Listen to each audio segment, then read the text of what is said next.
La enfermedad y la muerte son dos de las dimensiones humanas que más buscamos evitar. Buscamos evitarlas muchas veces por el esfuerzo que hacemos cada uno, pero también porque pensamos que tenemos cerca un servicio de salud de calidad que permita, cuando eso sucede, poder enfrentar este dilema. La verdad es que en nuestro país pocos tienen acceso a un servicio de salud efectivo, que sea oportuno, con calidad. De eso hablaremos hoy en el programa de México Social. En México, las y los jóvenes en edad productiva no tienen ningún tipo de cobertura de seguridad social. La Encuesta Nacional de Empleo y Seguridad Social, ENES, realizada por el INEGI en 2013, muestra que un total de 26.9 millones de mexicanos no cuentan con afiliación a ningún sistema de salud en el país. 51.7 millones de mexicanos jamás han cotizado para ningún sistema de pensiones. Por cada trabajador que actualmente cotiza en alguna de las instituciones de seguridad social, hay 4 que no lo hacen. Lo anterior revela la crisis de las condiciones laborales en nuestro país, pues dejan de lado la seguridad social. La seguridad social es un tema de calidad de vida y acceso a la educación que se va heredando de generación en generación. En medio de la fractura del mundo del trabajo, las niñas y los niños también padecen las consecuencias, pues debido al poco acceso de afiliación a seguridad social de sus madres y padres, son muy pocos niños y niñas quienes acceden a servicios de guardería de calidad en la República Mexicana.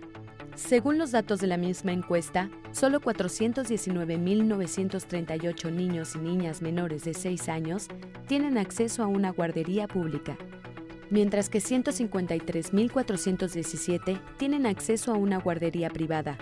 Esta suma equivale únicamente al 4% de niñas y niños mexicanos.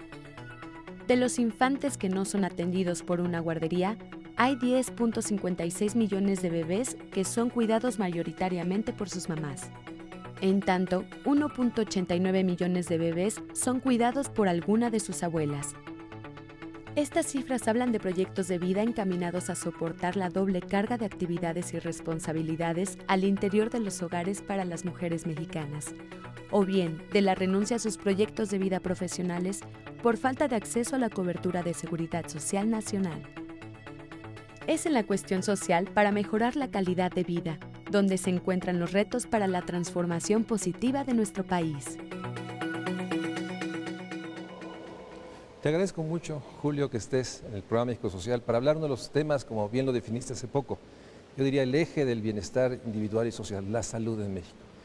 Para iniciar, me gustaría que hicieras un recuento. O sea, nuestro país, como tú y yo sabemos, desde el siglo pasado ha hecho un esfuerzo, no sé si consistentemente, pero un esfuerzo para buscar acercar servicios de salud. Desde los 80s, por lo menos, hasta ahora. ¿Podrías hacer este recuento histórico para ubicarnos dónde estamos en términos del diseño institucional de la Secretaría de Salud y todos los sistemas que están alrededor de ella? Bueno, en primer lugar, muchas gracias, Mario Luis, por esta invitación. Para mí siempre es un gran gusto regresar al Canal 11, al cual le tengo mucho cariño y mucha admiración, y ahora con este nuevo programa de México Social que me parece extraordinario. Efectivamente, la salud es uno de los grandes temas de la política social de cualquier país, es un elemento de cohesión, es un factor clave para el bienestar individual, pero también es un factor muy importante para la economía de un país. Y en México creo que hay mucho de lo que podemos sentirnos orgullosos, también hay todavía muchos retos, pero si uno ve la historia reciente del sistema de salud, casi podemos fijar la fundación del sistema moderno de salud en México al año 1943, o sea, estamos cumpliendo 70 años de un sistema moderno de salud en nuestro país. ¿Qué pasó en ese año? Se funda la primera Secretaría de Estado dedicada de manera exclusiva a la salud, que entonces se llamaba Secretaría de Salubridad y Asistencia, hoy Secretaría de Salud. Se funda la Seguridad Social, ese año se funda el Instituto Mexicano de Seguro Social, y se crea un tercer pilar muy importante de la salud en México. Se crea el primer Instituto Nacional de Salud, el Hospital Infantil de México, que ha dado lugar a todos estos grandes institutos: cardiología, nutrición, neurología, pediatría, el Instituto Nacional de Salud Pública, genómica, toda una serie de institutos nacionales que son el pilar de la investigación y la formación de recursos humanos.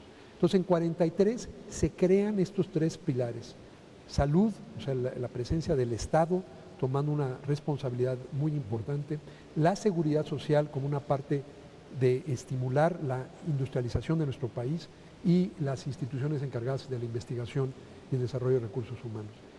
Y sí vemos, yo diría que hay 3 grandes generaciones de reformas. La primera es la fundación de las instituciones mexicanas. Después, a mediados de los 70, principios de los 80, empieza un gran esfuerzo de extender la cobertura, sobre todo a zonas marginadas de nuestro país. Y luego, a finales de los 90 y entrando ya en el siglo XXI, vemos un gran esfuerzo por traer al centro de la salud los temas del financiamiento. ¿Cómo hacemos que este sea un sistema financiero que proteja a las familias de las consecuencias económicas de perder la salud y que además le dé a todos los ciudadanos las mismas oportunidades de cuidar su salud? Yo diría que en estas generaciones de reforma México ha hecho mucho avance. Hemos tenido un aumento de más del doble de la esperanza de vida. Ahora, estos son cambios que no son cataclísmicos, ¿verdad? Sí. Ocurren día tras día tras día. Entonces, a veces perdemos de vista lo que ha pasado en salud. Pero si nos remontamos a principios del siglo XX, cuando la esperanza de vida era de 30 años, y hoy que estamos ya en los 70 y tantos años de esperanza de vida, es decir, imaginemos lo que es la vida.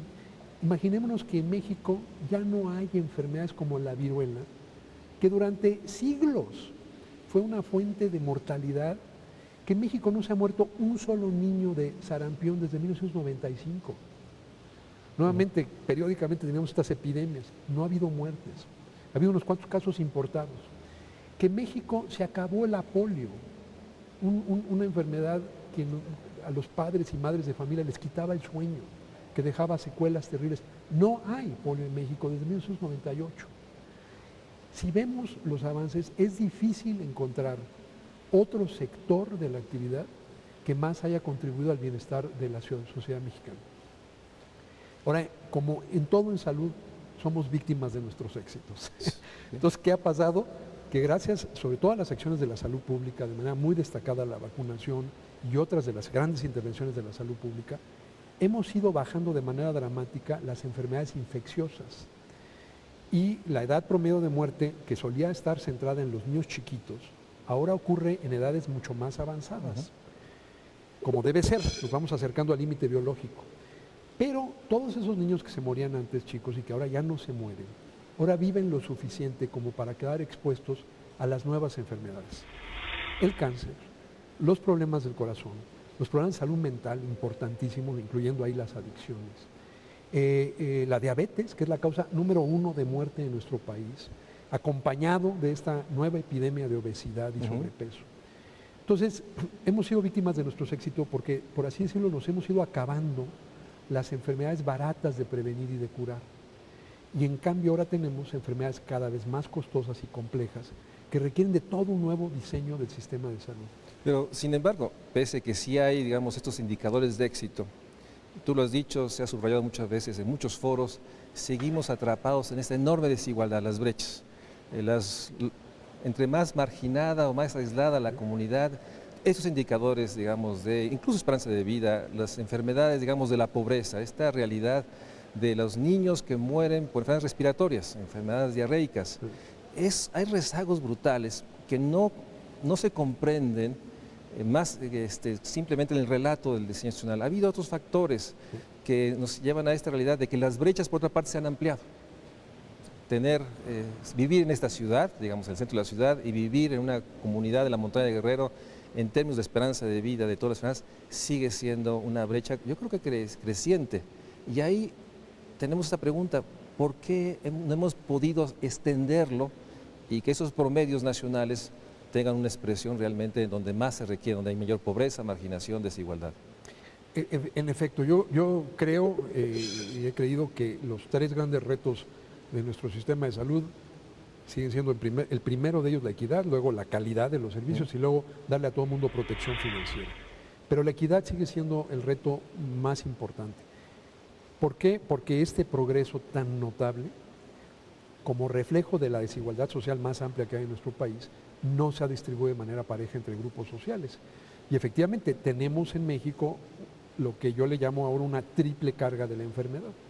En primer lugar, este rezago epidemiológico que se refiere a las enfermedades infecciosas comunes, la desnutrición y sobre todo los problemas de salud reproductiva, sobre todo la mortalidad materna. Este primer primera carga está muy concentrada en las zonas rurales y sobre todo en los pueblos indígenas de México. Sin haber resuelto del todo ese rezago, enfrentamos el segundo gran problema, segunda gran carga, que son los retos emergentes, que hoy son dominantes en el promedio nacional. Las enfermedades cardiovasculares, el cáncer, las enfermedades mentales, la diabetes, la obesidad. Y luego ahora tenemos, como si esto no fuera suficiente, retos de salud directamente ligados a la globalización. Sí. Estamos lidiando con todo esto y de pronto cae una pandemia de influenza, que no es cosa de México, es que estamos conectados internacionalmente. O los cambios en salud, los efectos en salud del cambio climático, es un problema global que se expresa, por ejemplo, en el resurgimiento del dengue. Entonces, el cuadro de la salud se ha vuelto muchísimo más complejo.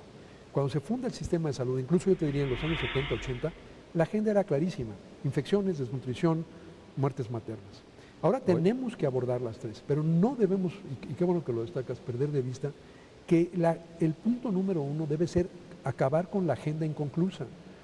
Ya no hay razón en el siglo XXI de que ningún niño se muera antes de cumplir su 5º aniversario de infecciones comunes. Ya no debe morir ninguna mujer de muertes maternas. Ha habido avances, han bajado las muertes maternas, pero seguimos con este rezago muy concentrado en los grupos más marginados. Esto es un reflejo, no es de la salud exclusiva, es un reflejo de la desigualdad social, que es nuestra gran asignatura pendiente como sociedad. Así es. Vamos a un corte, estamos hablando con Julio Frenk sobre esta realidad. Un sistema de salud que, pese a los avances, sigue cargando, yo diría, el gran desafío, la enorme inequidad. No hay ninguna razón porque un niño menor de 5 años, un niño de menor de 1 año, una mujer muera en el proceso de parto. No hay ninguna razón, no solo ética, tecnológica, administrativa. De eso lo haremos en el siguiente corto con el doctor Julio Frenk.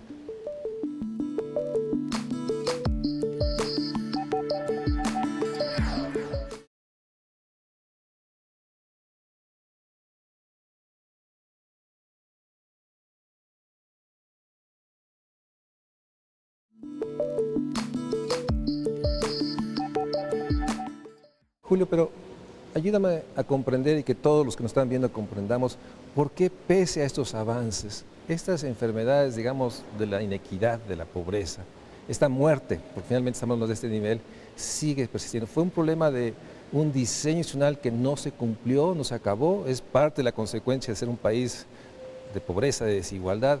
¿Dónde veríamos esta estructura de determinantes sociales de la muerte y de la enfermedad que no debía suceder? Yo creo que son los dos factores, los determinantes sociales y luego también el diseño original del sistema de salud. Y lo comento, la salud es al final la resultante de, obviamente hay una realidad biológica y hay determinantes genéticos, pero es fundamentalmente un resultado de las condiciones de vida de las personas. En la medida en que hay desigualdad social en muchos otros ámbitos, eso se refleja en la salud. Ahora, lo que estamos viendo es que tenemos el surgimiento de nuevas enfermedades de la pobreza. O sea, la agenda tradicional eran las infecciones, la desnutrición y las muertes maternas. Eso sigue, como dije antes, muy concentrado en las áreas rurales, en los pueblos indígenas, pero ahora agregamos una capa donde las enfermedades emergentes, los problemas de diabetes, de obesidad, de cáncer, enfermedades de corazón, de enfermedad mental, también tienen una distribución desigual socialmente. Es decir, no es que tengamos enfermedades de los pobres y de los ricos. Tenemos enfermedades que ya solamente matan a los pobres y afectan a los pobres, como la desnutrición o las muertes maternas. Pero las enfermedades únicamente de los pobres no son las únicas enfermedades de los pobres. Los pobres también tienen tasas más altas de enfermedades mentales, de enfermedades del corazón, de cáncer, de obesidad. Entonces tenemos que darle un cariz de equidad a todas las políticas de salud. Si tú ves, por ejemplo, un tema que ahora yo estoy muy metido porque mi esposa fue diagnosticada con cáncer de mama, como sabes, y me metí mucho al tema. ¿Cuáles son las mujeres a las que se les detecta más tardíamente el cáncer de mama? Las mujeres pobres. ¿Cuáles son las mujeres que entonces, cuando llegan ya finalmente al tratamiento, ya está muy avanzado? Las mujeres pobres. ¿Cuáles son las mujeres que tienen menos acceso a control del dolor en las etapas avanzadas de un cáncer? Las mujeres pobres. Entonces, vuelves a tener una agenda de pobreza alrededor de estas enfermedades crónicas. Tú te metes al tema de la enfermedad mental, es la misma historia. la obesidad se está volviendo crecientemente un problema cada vez más de la gente pobre. Entonces tienes esta paradójica coexistencia de subnutrición y sobrenutrición entre la gente pobre. Entonces yo creo que una óptica de equidad es fundamental y eso requiere cambiar la forma en que pensamos de la salud. La salud no es solamente un sector especializado con una Secretaría de Salud, es un objetivo social al cual contribuyen instrumentos de política en todos los ámbitos. Si tú quieres bajar el consumo de tabaco, tu principal instrumento de política pública es subirle los impuestos a los cigarros. Es un tema de política fiscal, pero con un objetivo de salud. Si tú quieres lidiar con problemas, muchos de los problemas de salud, tienes que darle educación de calidad, sobre todo a las niñas, y empoderar a las mujeres. El empoderamiento de las mujeres es un tema central para mejorar la salud de las mujeres y del resto del núcleo familiar. Entonces, debemos, si tú quieres reducir las muertes por accidentes, hay un tema de seguridad vial, o por violencia, que es un tema creciente, sobre todo entre los jóvenes, sobre todo varones de nuestro país. Todas esas son elementos que no son la competencia directa de la Secretaría de Salud, aunque la Secretaría de Salud sí debe ser la defensora de la salud y promover en todos los ámbitos de la política pública acciones que mejoren la salud como objetivo social. Y es, por cierto, uno de los objetivos que más contribuyen a la equidad. O sea, si elevamos la salud de la gente pobre, pocas cosas contribuyen más a la equidad. Lo hemos visto con las vacunas. Uno de los lugares donde sí hemos cerrado las brechas es en lo que se ha llamado, el doctor Kumate llamó la equidad inmunológica. Tenemos coberturas muy amplias, se ha cerrado la brecha y por eso vemos mucho menos de estas enfermedades prevenibles por vacunación. Pero surgen las otras enfermedades sobre este trasfondo y es por eso que requerimos una nueva visión de la salud como objetivo social al cual contribuyen todos los sectores para actuar sobre los determinantes. En ese sentido, déjame adelantar un tema porque yo creo que el diseño institucional que tenemos de esta Secretaría de Salud que se asume como responsable, digamos, de la enfermedad y la muerte, no ha logrado construir esta transversalidad de que sea visualizada en esta nueva visión. La salud es la consecuencia o la omisión de todo lo público y lo privado. Sí. Y en ese sentido, yo creo que se requiere un nuevo rediseño institucional, porque, lo decías recientemente, nadie discute que la Secretaría de Salud debe ser la rectora, tener la rectoría. La pregunta es si tiene los instrumentos para ejercerla. Y segundo, ¿cómo logramos que todos los sectores asuman que su indicador fundamental de todos es estos indicadores de salud? Reducir los accidentes, reducir la muerte por violencia, reducir la discapacidad por diabetes. O sea, pero seguimos atrapados en esta visión, digamos, del siglo pasado, a principios de los 40, en que se asume que son indicadores de la Secretaría. Y creo que ahí sí es muy importante, me gustaría mucho, tú fuiste responsable de la Secretaría de Salud, te tocó una fase de reformas muy importante, pero creo que la Secretaría de Salud está muy lejos de tener esta visión que ahorita nos estás mencionando. Sí creo que se requiere un rediseño y ahí entramos a quizás lo que yo veo como el problema central, que es cuando el diseño del sistema de salud reproduce las desigualdades sociales. ¿Y a qué me refiero? En 1943 nacimos con un sistema en donde dividimos, segregamos a la población y creamos un diseño institucional inicial en donde la división fundamental de la población fue dividir a las gentes según si eran asalariados o no asalariados. La arquitectura institucional marca un sistema de salud que nace dividido. Se tomó a la gente asalariada, las que tienen un empleo con un sueldo fijo, y para ello se crearon las instituciones de seguridad social. Y luego se crea la Secretaría de Salubridad y Asistencia, incluso ese nombre era el que tenía originalmente, para lidiar con los no asalariados, la gran mayoría de los cuales eran los más pobres de los pobres. Entonces segregamos a los pobres de los otros que sin ser ricos, al menos tenían el beneficio de un trabajo asalariado. Y esta segregación hizo que durante décadas, de hecho hasta muy recientemente, invertíamos a veces llegamos a invertir 5 veces más por persona en los asalariados que en los no asalariados. Creamos esta división. A los que tenían seguridad social, que eran los asalariados, les llamábamos derechohabientes, o sea, tenían un derecho. Al resto le llamábamos población abierta. Como decía Eduardo César, eran los derechocarecientes. No tenían derechos, era una asistencia, era un acto benefactor. Entonces, el diseño institucional de México, como en tantas otras cosas, hace una división. y ya no nada más refleja la desigualdad, sino la reproduce, porque creamos instituciones que son la Secretaría de Salud y sus expresiones estatales, mucho menos bien financiadas que las instituciones de seguridad social. No es sino hasta la introducción del Seguro Popular que se empieza a corregir el desequilibrio financiero y hoy tienes más o menos paridad. Estamos finalmente invirtiendo lo mismo por persona que tiene por persona asalariada que no asalariada. Y eso fue porque el Seguro Popular, por eso se le puso ese nombre, se dirigió a la gente que no tenía un empleo asalariado. Equivocadamente mucha gente le llama población informal. No son informales. El grupo más importante de los no asalariados son los campesinos mexicanos. No son informales, tienen tierra que ya sea individual o colectivamente, reciben crédito, reciben asistencia técnica. Lo que son no asalariados y quedaron excluidos del Seguro Social. Ahora hay el Seguro Popular. El Seguro Popular jaló inversiones frescas que permitió nivelar. Todavía hay muchos retos en los estados, pero al menos hemos ido cerrando esa brecha. Pero sí requiere un rediseño total. Tenemos que ya salirnos de la división entre la población asalariada, los que le llamamos formales, y la no asalariada. Esta población informal, hay un grupo que efectivamente evade impuestos y demás. Hay otras políticas públicas para corregir ese problema, pero no negarle servicios de salud o no darle servicios de salud de baja calidad. El servicio de salud tiene que ser un servicio de salud único, que dé calidad uniforme a todos los ciudadanos, y creo que la gran reforma, el gran cambio de modelo es desvincular el acceso a los servicios de salud del estatus laboral de las personas. Ese es el gran cambio. Se empezó con el Seguro Popular, hay mucho más que hacer, pero mientras no hagamos ese cambio y sigamos dividiendo al país entre derechohabientes y derechocarecientes, vamos a seguir reproduciendo las desigualdades sociales. En ese sentido creo que hay un acuerdo, o sea, la salud no debe estar atada, digamos, al ingreso laboral, sea formal o informal o como se le quiera denominar.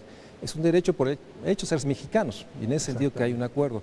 Pero por otra parte tenemos otra dimensión que se ha marcado. Somos una república, en términos de salud, a veces, algunos han dicho, hasta salvaje. O sea, no hemos podido articular un sistema nacional de salud. Las historias que hemos visto de compras en una entidad que van más allá de lo explicable, o recursos que fueron asignados a otras cosas. O sea, ¿cómo ordenar la república? O sea, y nuevamente, ¿la Secretaría de Salud tiene los instrumentos o es un rediseño completo? Porque finalmente implicaría los fondos que están más en las partes de Hacienda. Entonces, ¿cómo visualiza esta realidad de algo que pareciera hoy más visible? Nuestro país, paradójicamente, es más república, más fragmentada, no como una estructura, sino una fragmentación que tenemos casos dramáticos como es Michoacán o algunas zonas o parte del país. ¿Cómo pensarías en cómo alinear este esfuerzo en las 32 entidades, en todas las localidades? Creo que esa es una pregunta excelente y ese es el gran tema. Obviamente hay elementos de diseño incluso constitucional del país, somos una república federal, los servicios de salud en un proceso que tomó 2 décadas se descentralizaron a las entidades federativas, lo cual es bueno. Yo estoy a favor de la descentralización, pero tiene que ser una descentralización con reglas del juego.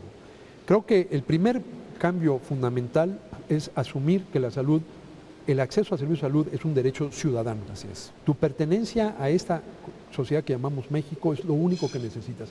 No necesitas además tener un empleo formal o además tener dinero o además pertenecer a una etnia dada o además ser de varón o mujer. No debe haber ningún otro elemento que restrinja tu acceso. Eso México lo logró con la reforma a la Constitución que promovió el entonces secretario Guillermo Soberón. Desde 1983 nuestra Constitución reconoce que la protección de la salud es un derecho constitucional. El reto ha sido cómo lograr que se ejerza ese derecho igual. Y hasta 2003, cuando se aprueba el Seguro Popular, el ejercicio del derecho estaba segmentado. Si tú eras un asalariado, tenías el seguro social. Y si no, no tenías acceso a un seguro de salud.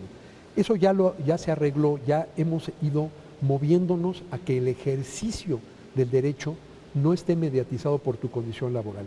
Tenemos que asegurarnos que tampoco esté mediatizado por tu ingreso y que pobres y ricos tengan el acceso a los servicios de la misma calidad. No nomás es acceso, sí, es acceso con calidad.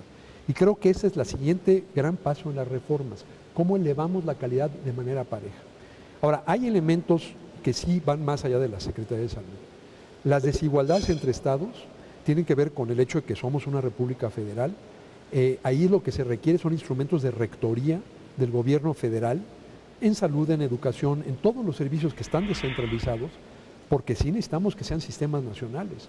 Sobre todo en salud y educación, creo que necesitamos un pacto social. Estas dos áreas deben estar definidas como políticas de Estado. No pueden estar mediatizadas por la política partidista. ¿Por qué? Porque son la base de la igualdad de oportunidades, de la construcción de ciudadanía para las siguientes generaciones. La educación es el futuro de la gente y la salud es el presente de la gente, ¿no? Sí. Si te mueres, ya no tuviste futuro. Un niño que tuvo un parto mal atendido y tiene un déficit cognitivo a resultas de eso, ya no tuvo futuro, o su futuro está muy limitado. Entonces, salud y educación deben sustraerse de la política partidista y volverse y tener una definición, yo diría, constitucional, como los dos pilares de la igualdad de oportunidad de este país, y entonces ser producto de un pacto federal en un federalismo cooperativo donde haya estándares nacionales. No puede haber los desniveles que tenemos en calidad educativa o de salud entre los estados del norte y del sur, porque fracturas todos los elementos de igualdad de oportunidad, que es lo que construye una nación. Entonces creo que ahí hay algo que va más allá de salud y que sí requiere una redefinición. Lo mismo va con los presupuestos. Ahora hay más dinero en salud gracias al Seguro Popular, pero también hay más oportunidades de que las secretarías estatales de finanzas retengan el dinero, que no lo usen para salud. Eso no es un problema de salud, ocurre con carreteras, ocurre con educación, pero como ahora hay más dinero, se nota más en salud. Tiene que haber un acuerdo de federalismo hacendario donde ciertos rubros, y yo vuelvo a educación y salud, no se pueden someter a la lógica de otras partidas presupuestales. Sí creo que hay una naturaleza especial en esos dos, y creo que si convergiéramos en que los dos pilares de la igualdad de oportunidades son parte, incluso a nivel constitucional, de una deliberada política de Estado que es nacional. A mí me gustaría que lo que hemos logrado con ahora el Instituto Nacional Electoral, que es la ciudadanía política, ¿verdad?, tengamos lo mismo en la ciudadanía social, y eso es educación y salud, y construir verdaderamente sistemas nacionales en donde no tengas estas oscilaciones debido a la heterogeneidad entre entidades federales. Debido a la desigualdad. Vamos a un corte, estamos hablando con Julio Frenk sobre esta realidad. Yo comparto este deseo. No habrá avances si no logramos construir un nuevo acuerdo político centrado en la salud y educación. Se requiere un nuevo pacto social y hay que estructurarlo. Más allá de las reformas administrativas o financieras, el pacto político por la salud y la educación debía ser la consecuencia de todas estas reflexiones que sobre todo señalan la urgencia, porque esta enfermedad y estas muertes son evitables, sobre todo en la población más vulnerable. Vamos a un corte y regresamos con el doctor Julio Frenk.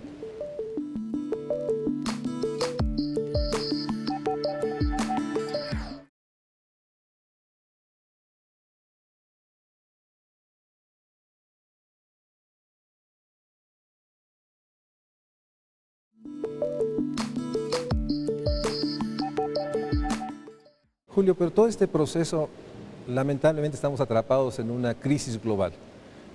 La enorme crisis de los sistemas financieros 2008 ha afectado brutalmente. Tú eres un observador global por naturaleza y ahora por función. ¿Cuáles serían las tendencias globales? ¿Hacia dónde está tendiendo los sistemas de salud en el mundo? ¿Hay algún país o alguna experiencia que dirías está lidiando más con esta realidad del desempleo permanente o la falta del trabajo, la realidad de la desmantelación de sistemas de seguridad social en Europa?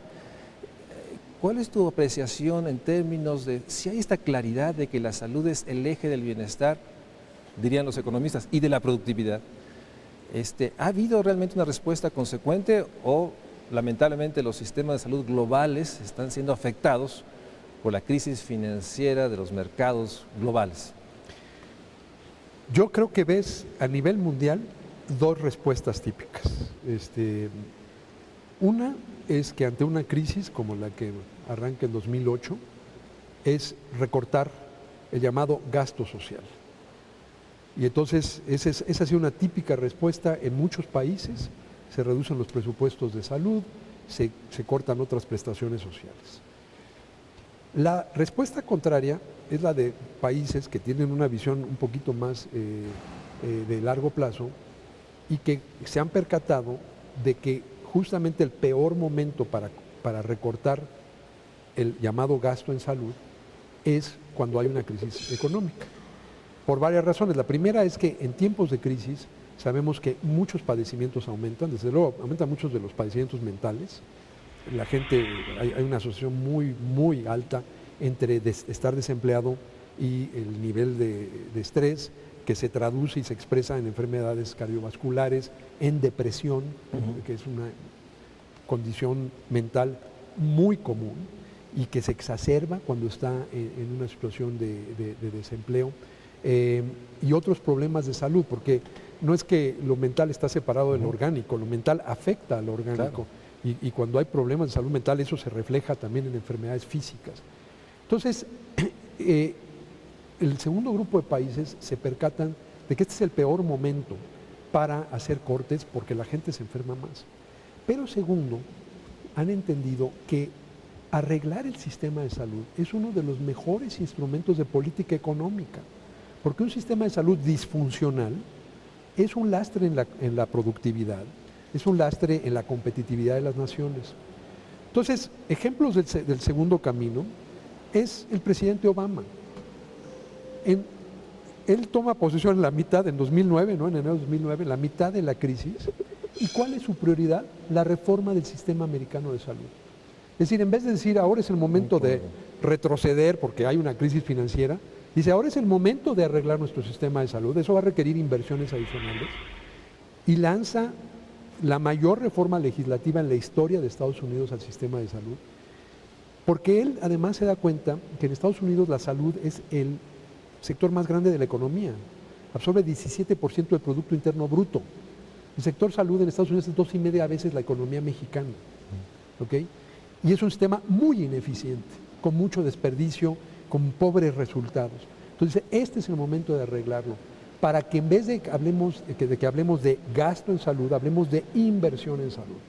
La salud además es uno de los grandes generadores de empleo. Una de las fuentes principales de empleo es el sector de la salud, porque conforme las sociedades van avanzando, un porcentaje creciente de la riqueza nacional se dedica a salud. Ahorita, si tú ves a nivel mundial, la salud es uno de los grandes sectores de la economía, representa el 10% de la economía mundial. Eso es 6,5, como le decimos aquí en México, billones, o en Estados Unidos se le diría trillones, o sea, 6,5 millones de dólares. Es uno de los grandes sectores de la economía mundial. Es uno de los principales generadores de empleo.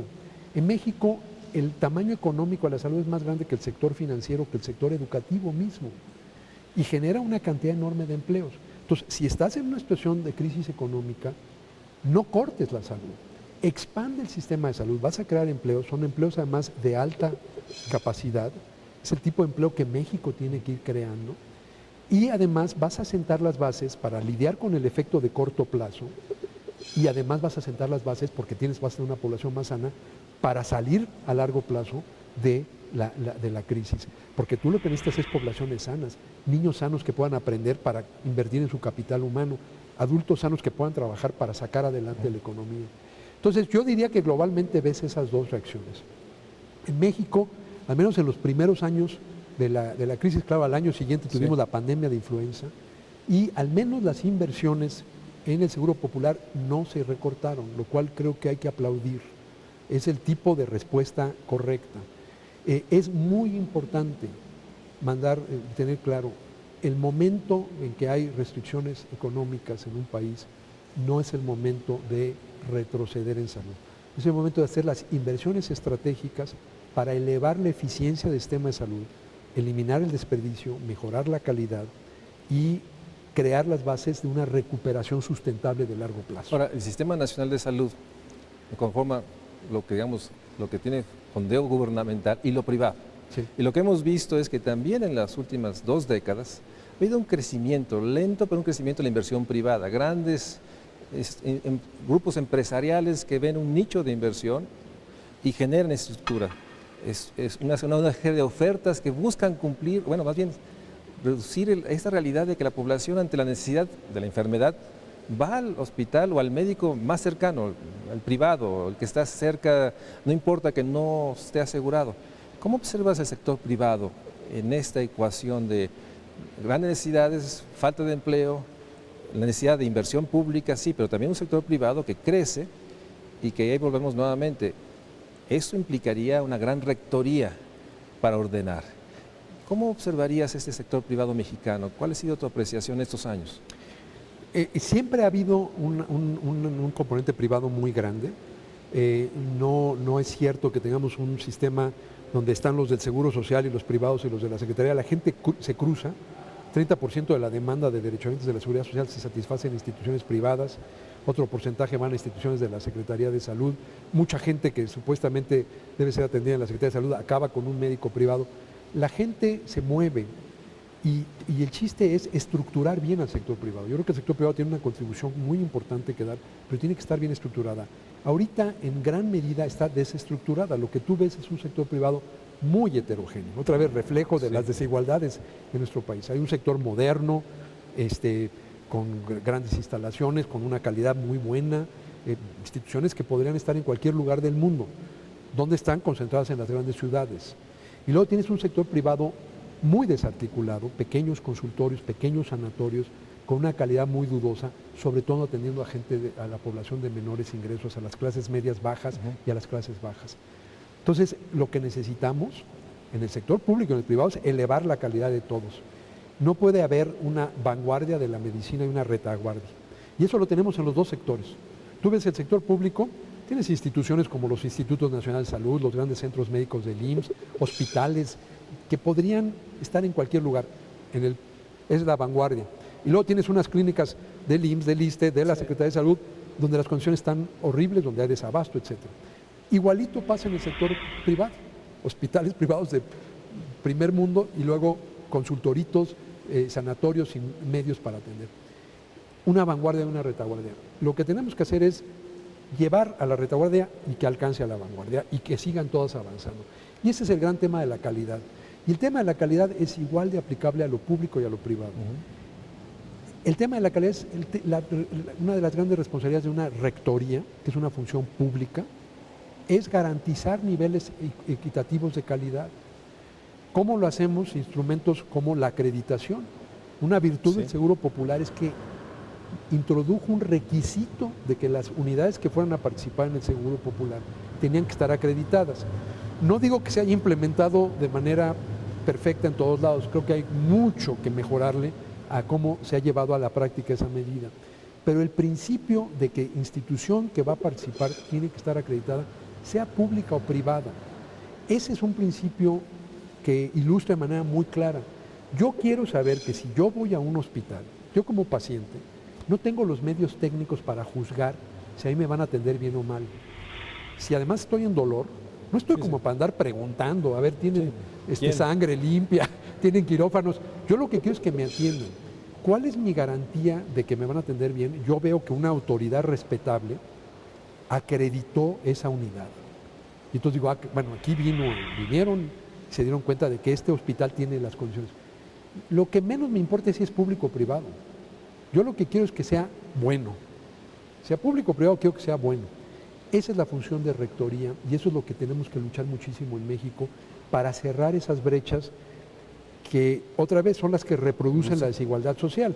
Tienes gente pobre yendo a instituciones pobres, con pobre calidad, que no se curan y que al estar enfermos se vuelven más pobres. Tienes un círculo vicioso y te quedas atrapado en la pobreza. Tienes la gente de más recursos que van a instituciones hospitalarias de buena calidad, que recuperan su salud y entonces pueden ser más productivos y generar más ingresos.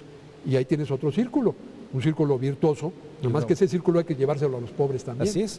Vamos a un corte, estamos hablando con Julio Frenk. La realidad de que esta inequidad, esta necesidad de que esos dos niveles de la población más pobre, con mayor necesidad, va a los servicios de peor calidad y que en el fondo caímos nuevamente a esta reflexión. Necesitamos fortalecer el Estado para ejercer rectoría, para certificar, para garantizar a todos, sea público y privado, que el servicio que están accediendo es un servicio de calidad, es un servicio oportuno y creo que es el gran desafío. La pregunta es, ¿cómo fortalecemos la rectoría del Estado? ¿Cómo logramos que realmente tenga estas capacidades? porque los dos grandes sistemas, el público y privado, adolecen lo que nos ha dicho Julio Frenk, la realidad de una retaguardia que está afectando, sobre todo con mayor dolor, tristeza, soledad, desesperación, cuando uno sabe que sí se podía curar a alguien cercano, pero no hay la respuesta. Vamos a un corte y regresamos con el doctor Julio Frenk.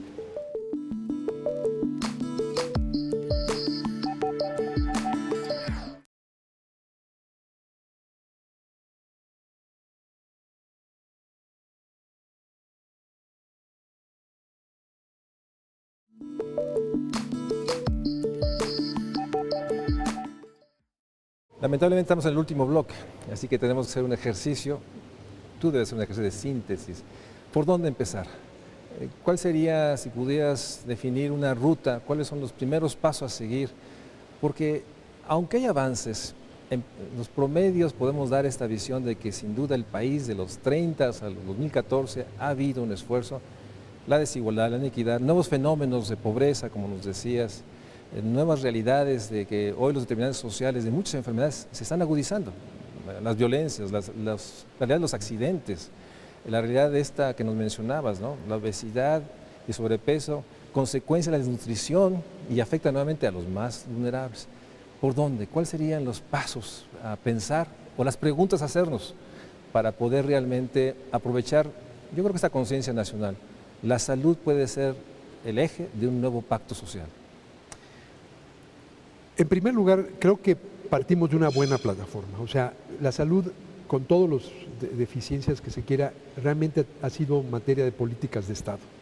Hemos tenido en lo financiero reformas en 97, en 2003, en 2007, que han dado una base para fortalecer el financiamiento. Todavía tenemos que invertir más, estamos abajo del promedio latinoamericano, pero bueno, cuando yo empecé como secretario de Salud en 2000, México dedicaba 5.2% del PIB, estamos ahora en 6.2%. Todavía estamos abajo de ese promedio de 7, pero hemos ido avanzando. Y sobre todo, la salud tiene un gran valor político como elemento de acuerdo. Todos los partidos en las plataformas está la defensa de la salud y en la defensa de una función muy importante del Estado, una función rectora. Para mí, el primer gran paso es ya definir como ciudadanos, como nación, que la salud no es una prestación laboral, sino un derecho ciudadano universal. Y desvincular el acceso a los servicios de la condición laboral o económica de las personas y ya dar los pasos para hacerlo. Así está el artículo 4 constitucional. Ahora hay que diseñar el sistema de salud que refleje eso. ¿Eso qué quiere decir? Tenemos que movernos de un sistema de salud donde dividimos grupos, segregamos grupos, los asalariados con la Seguridad Social, los no asalariados con la Secretaría de Salud, un sector privado ahí mal organizado, movernos a un sistema organizado por funciones. ¿Cuáles son las grandes funciones del sistema de salud? Son 4 funciones: la rectoría, el financiamiento, la prestación del servicio y la generación de los recursos. La rectoría es la gran función pública, reglas claras del juego. Ahí tenemos que fortalecer la función rectora de la Secretaría de Salud y que haya reglas para todos, como el ejemplo de la acreditación. Financiamiento. El financiamiento tiene que ser fundamentalmente público. Debemos evitar el gasto de bolsillo. El Seguro Popular ha bajado el gasto catastrófico, el gasto que lleva a las familias a la pobreza, pero todavía tenemos demasiado gasto de bolsillo, aunque menos catastrófico. Entonces tiene que haber un financiamiento público donde todo el mundo tenga su IMSS, su ISSSTE, su Seguro Popular, pero tenga protección y desde luego también el papel complementario de seguros privados. Para que entonces nos enfoquemos en la prestación del servicio, que son ya las consultas, las cirugías, lo que a la gente le importa. El gran tema es la calidad, calidad. Y finalmente tenemos la generación de recursos humanos. Se requiere una reforma educativa para producir los recursos humanos que necesita el país, los médicos, las enfermeras, los otros trabajadores de la salud. La infraestructura, la inversión en tecnologías, necesitamos invertir mucho más en investigación. México está muy rezagado comparado con países como Brasil en el porcentaje que dedicamos de producto a la investigación y la planeación de los hospitales. Ahí hay grandes oportunidades de asociaciones público-privadas. Ahí es donde podemos tener una mezcla entre lo público y lo privado en la prestación y en las inversiones, siempre que haya buena rectoría como función pública y siempre que haya un financiamiento preponderantemente público que proteja a las familias de los efectos de perder la salud. Ningún mexicano debe agregar a la tragedia de estar enfermo la tragedia de arruinarse económicamente o tener que liquidar los ahorros de toda una vida o vender su casa o vender sus implementos de labranza si eres un campesino para pagar las cuentas de la salud. Si ya estamos de acuerdo, sí creo que la salud es el eje, junto con la educación, de un nuevo pacto social, basado en el principio de igualdad de oportunidad, y que no segregue grupos, porque entonces seguimos multiplicando, reproduciendo la desigualdad en vez de corregirla. Y en ese pacto, esta división de funciones me parece que sería la clave. Ahí hay mucho que hacer, tenemos grandes instrumentos como el Consejo de Salubridad General, que estábamos platicando, un órgano de rango constitucional, tenemos la gran virtud de que la actual secretaria de Salud, la doctora Mercedes Juan, fue secretaria de ese Consejo de Salubridad General, es un gran instrumento de rectoría. La secretaria Mercedes Juan tiene una visión muy clara de cómo fortalecer, hay propuestas de crear un ente que pueda garantizar que la calidad de los servicios sea buena. En el financiamiento, el presidente Peña ha llamado una seguridad social universal. Eso quiere decir extender y homologar los 3 seguros públicos para que los paquetes de beneficios sean iguales, que cubran las mismas prestaciones. Eso va a requerir de algunas inversiones adicionales, pero sobre todo requiere que en la prestación nos volvamos más eficientes, que cortemos esta brecha entre la retaguardia y la vanguardia. Nosotros vemos diferenciales de precios con los que se adquieren los medicamentos en un estado y en otro. Eso es inaceptable. Tenemos que ya, gracias a una rectoría fuerte, mejorar la eficiencia de la prestación y meternos en serio al tema de la calidad. Creo que ahí está la gran frontera de lo que los ciudadanos demandan. Vemos ahora movilizaciones del personal de salud, de los médicos, las enfermeras. Tenemos que evitar a toda costa la judicialización del sistema de salud. Si la relación médico-paciente se va a resolver en las cortes, nos vamos a ir por el camino de Estados Unidos, que yo ahora que soy trabajador migrante, les puedo decir que es el camino peor. Tenemos que evitar la judicialización de la atención médica, crear órganos de intermediación, como es la Comisión de Arbitraje Médico, pero sobre todo la prevención de esos juicios es elevar la calidad. Ese es el tema preventivo más importante. Si queremos evitar los juicios, hay que elevar la calidad. Y eso requiere inversiones en los recursos, la última función, sobre todo más inversión en investigación y una gran reforma educativa.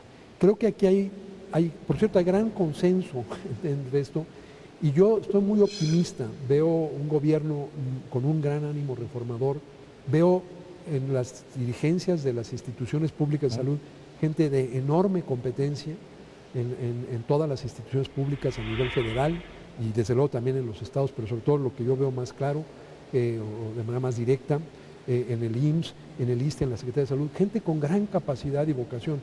Creo que el legislativo, este es un tema muy importante, y veo en las plataformas de los partidos una gran convergencia. Así es. Hagamos de la salud, como tú lo acabas de decir, el punto nodal de un nuevo pacto social para México. La reforma del Estado social debe partir de esta noción de el bien más esencial para la vida es evitar la enfermedad y la muerte cuando es evitable. Hay una última pregunta que quisiera hacerte, porque la Secretaría de Salud también tiene una función mayor, garantizar los entornos saludables. En esto, muy brevemente, esta función, porque hoy tenemos esa amenaza, la amenaza de garantizar que los alimentos sean inocuos, que la producción de cualquier bien privado o público no afecte la salud. Y ahí nuevamente tenemos otro desafío. Sí. Qué bueno que lo dices. Los servicios de salud no son nada más los servicios a la persona cuando nos enfermamos.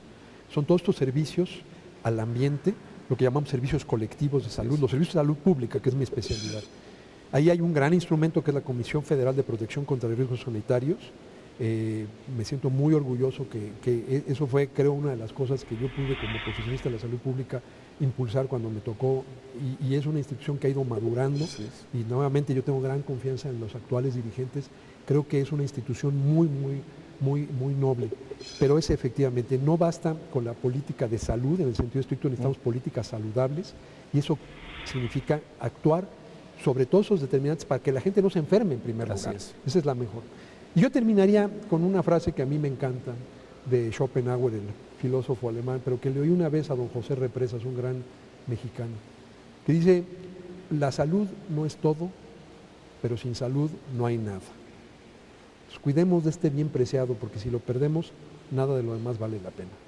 Julio, muchísimas gracias, agradezco a ti sobre todo que hemos tenido esta plática para poner en el centro un México social en donde todos seamos ciudadanos porque portamos y ejercemos nuestros derechos, todos, sobre todo los sociales, pasa esencialmente por la garantía que le corresponde al Estado, garantizar el acceso a la salud, una salud de calidad, oportuna, eficaz, que no implica un empobrecimiento, pero tampoco implica el dolor y la soledad que hoy, sin duda, viven millones de mexicanos.